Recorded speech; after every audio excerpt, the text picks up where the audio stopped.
इस थैले में बिल्ली का बच्चा होता है, लेकिन जब खोलता है तब उसमें से चूहे का बच्चा निकलता है। तो ये इसको अपना बच्चा मान लेता है, क्योंकि ये बगुला सस्ता नशा करके बच्चों का डिलीवरी करता था। तुम मुझे छोड़ के मत जाना। इसलिए गलती से गलत बच्चे को दूसरे जगह डिलीवर कर देता है। अरे मुझे चक्कर आने लगा। तो बिल्ली खुशी के मारे अपने नए बच्चे का अनबॉक्सिंग करता है, लेकिन उसमें से चूहा निकल जाता है। क्या? ये कैसे हो गया? तभी चूहे का बच्चा बोलता है मम्मी। तो बिल्ली चूहे को अपना बच्चा मान लेती है।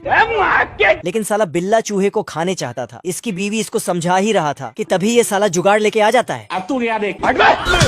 अरे बस कर भाई। और इसको ही इसका देखभाल करने का पूरा जिम्मेदारी दे देता है। देख लो भाई, हम लड़के हैं ना, हमारे साथ ऐसा ही होता है। तो ये चूहे को पाउडर छिड़क कर पैम्पर्स पहनाने लगता है और बिल्ली मार्केट चली जाती है। ठीक है। लेकिन बिल्ला तो मौके का फायदा उठाता है। सिस्टम पार देंगे। बिल्ला चूहे पे मसाला छिड़क कर तेल का ऑमलेट बनाऊंगा। और गोभी का पत्ता बांधकर उसको बर्गर में डालकर खाने लगता है। लेकिन तभी चूहा एक शब्द बोलता है, खुशी। फिर तो ये इसको अपना बच्चा मान ही लेता है। इधर आ ना मेरा बच्चा, तू इधर आ। फिर इसको बाहर घुमाने ले जाता है। लेकिन तभी मोहल्ले के सभी छपरी बिल्लियाँ चूहे के पीछे पड़ जाता है। तो बिल्ला घर में जाके छिप जाता है। बाप रे। पर साला सभी बिल्लियाँ बाहर धरना देकर बैठ जाता है। और तभी इधर से एक बिल्ली अपने आप को समझा लती।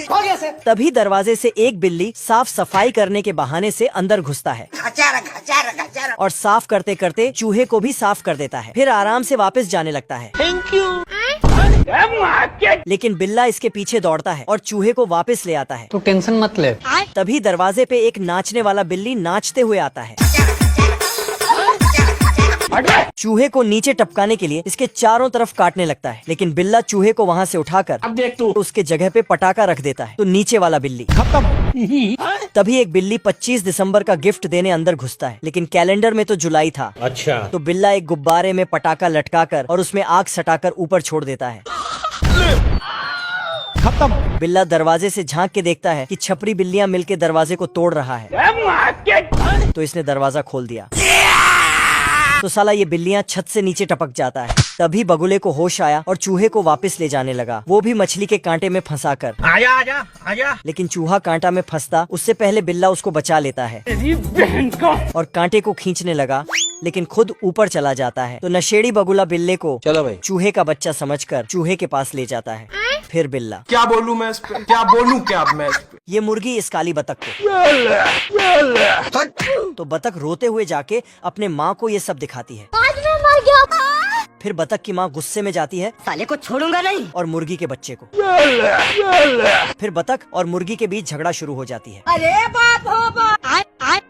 अरे बाप रे। तभी मुर्गा आता और दोनों का झगड़ा सुलझाने की कोशिश करता है। ठीक है, तू सुधर जाओ। चुप कर, मुंह बंद। लेकिन झगड़ा सुलझने की बजाय और ज्यादा उलझ जाता है। फिर बतख अपने बच्चे को लेके घर जाने लगती है। तभी साला मुर्गा पीछे से आता है और फिर ये झगड़ा और बढ़ जाता है। तो बतख अपने पति को ये सारी बातें बड़ा चढ़ाकर बोलती है। फिर साला बतख भी तैयार हो जाता है, लेकिन ये डरपोक बतख पीछे हटने लगता। लेकिन इसका बीवी इसे धकेल के मुर्गे से लड़ने भेज देता है। मुर्गे के घर के पास आके बोलता है, मैं तुम्हारे बाप का नौकर नहीं।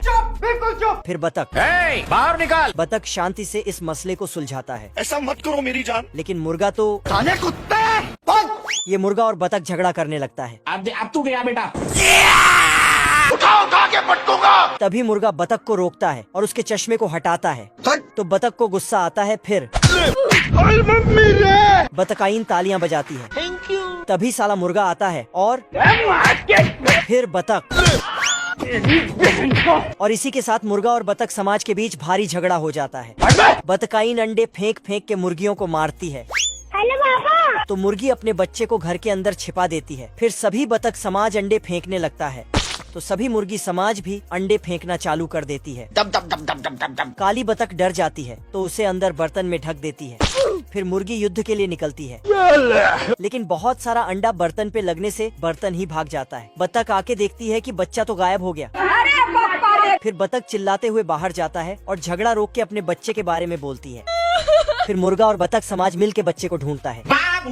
ये बतख मधुमक्खी बनता है। ये देख। फिर नीचे देखता कि सभी मधुमक्खी अपने अपने काम पे निकल गए हैं, बस इस मधुमक्खी सैनिक को छोड़कर। तभी बतख यहाँ पर एंट्री मारता है। बाप रे। रोम रोम भाइयों। मधुमक्खी इतना बड़ा मधुमक्खी को देखते ही उसका मेहमान नवाजी करने लगता है। दोनों मिलके एक एक कप शहद पीते हैं।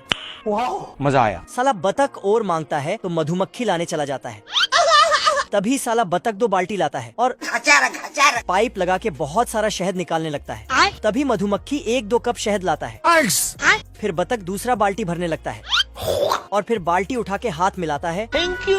और रस्सी में लटक के बतख उड़ जाता है। Bye bye. अपना मंजू भाई। उसके बाद सारे मधुमक्खी काम से लौट के घर आता है, पर सैनिक तो उड़ जा मालिक। तभी खबर आता है कि शहद का चोरी हो गया है। साले कुत्ते। फिर राजा मधुमक्खी सैनिक का भाला तोड़ देता है सॉरी सॉरी सॉरी। और फिर इसे धक्के मार के वहाँ से भगा देता है। बाप रे। ये मधुमक्खी दुनियादारी से दूर जाने लगता है, पर तभी देखा ये क्या है? कि ये तो शहद है। फिर शहद का पीछा करते करते बतख का घर पहुंच जाता है। फिर चाबी के छेद से झांकता है। साला बतख अंदर शहद बेचने का कार्य कर रहा था। फिर बतख अपना बाल्टी उठा के चल पड़ता है शहद की चोरी करने। फिर ये मधुमक्खी जाता है और भाला उठा के बतख का हालत खराब करने लगता है। साले कुत्ते। तभी यहाँ मधुमक्खी का राजा पहुँचता है। यहाँ पे क्या हो रहा है? पर साला ये सब डर के पेड़ में छिप जाता है। बतख अपने नकली डंक से और मधुमक्खी अपने असली डंक से लड़ता है, पर मधुमक्खी भारी मिस्टेक हो गया। नहीं भाई। लेकिन बतख का डंक पेड़ में टंग जाता है। फिर तो ओह शिट। मधुमक्खी अपने डंक को अपग्रेड करता है और बतख को